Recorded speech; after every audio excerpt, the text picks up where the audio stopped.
இப்போ தான் நம்ம சேனலுக்கு நீங்கள் முதல் முறையாக வரீங்கன்னா தயவுசெய்து கீழே இருக்கிற ரெட் கலர் சப்ஸ்கிரைப் பட்டன் அழுத்தி சப்ஸ்கிரைப் பண்ணிக்கோங்க. கூடவே அந்த பெல் பட்டன் அழுத்தி ஆள்னு கொடுத்துக்கோங்க. அப்போ தான் நம்ம போடுற வீடியோ உங்களுக்கு தினமும் கிடைக்கும். சரி வாங்க இப்போ நம்ம வீடியோக்குள்ளே போகலாம். ராணிப்பேட்டை மாவட்டத்தை சேர்ந்த 35 வயதான ரஹமத்துல்லா என்பவர் வாழ்ந்து வருகிறார். இவர் ஒரு பெயிண்டர். சென்னை புதுவண்ணாரப்பேட்டையில் தங்கி வேலை பார்த்து வந்துள்ளார்.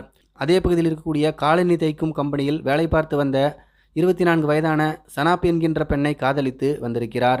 இவர்கள் 2 பேரும் கடந்த 2021ஆம் ஆண்டு திருமணமும் செய்து கொண்டனர். இவர்களுக்கு ஒரு குழந்தையும் இருக்கிறது. கணவன் மனைவிக்கு இடையே ஏற்பட்ட கருத்து வேறுபாடு காரணமாக கடந்த 8 மாதங்களாக சனாப் தன்னுடைய கணவனை விட்டு பிரிந்து தன்னுடைய பெற்றோருடன் வசித்து வந்தார். இருந்தாலும் சில மாதங்களாக கணவன் மனைவி 2 பேரும் அவ்வப்போது சந்தித்து பேசி வந்தனர். ஆனால் கடந்த 10 நாட்களாக கணவரிடம் பேசாமல் சனாப் மறுத்து வந்தார். இதனால் சந்தேகமடைந்த ரஹமத்துல்லா மனைவிக்கு தெரியாமல் அவரை பின்தொடர ஆரம்பித்தார். அப்போது சனாப்புக்கு வேறு ஒரு நபருடன் கள்ளக்காதல் இருப்பது தெரிய வந்தது. அந்த வாலிபருடன் அவர் பைக்கில் நெருக்கமாக அமர்ந்து செல்வதை பார்த்து ரஹமத்துல்லா அதிர்ச்சியடைந்தார். இது பற்றி மனைவி வேலை பார்க்கும் கம்பெனிக்கு சென்று அவரிடம் தட்டி கேட்டார். மேலும் ரஹமத்துல்லா, நான் ஊருக்கு செல்கிறேன், நான் திரும்ப வருவதும் வராததும் உன்னுடைய கையில்தான் இருக்கிறது என்று மனைவியிடம் சொல்லியிருக்கிறார். அதற்கு சனாப், நீ இங்கே வர வேண்டாம், ஊரிலேயே தங்கிவிடு என்று கூறியுள்ளார்.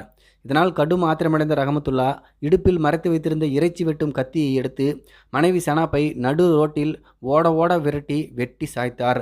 இது பற்றி அங்கிருந்த பொதுமக்கள் அளித்த தகவலின் பேரில் புதுவண்ணாரப்பேட்டை போலீசார் விரைந்து சென்று சனாப்பை மீட்டு ஸ்டான்லி அரசு மருத்துவமனையில் சிகிச்சைக்காக சேர்த்தனர். அங்கு சனாப் உயிருக்கு ஆபத்தான நிலைமையில் தீவிர சிகிச்சை பெற்று வருகிறார்.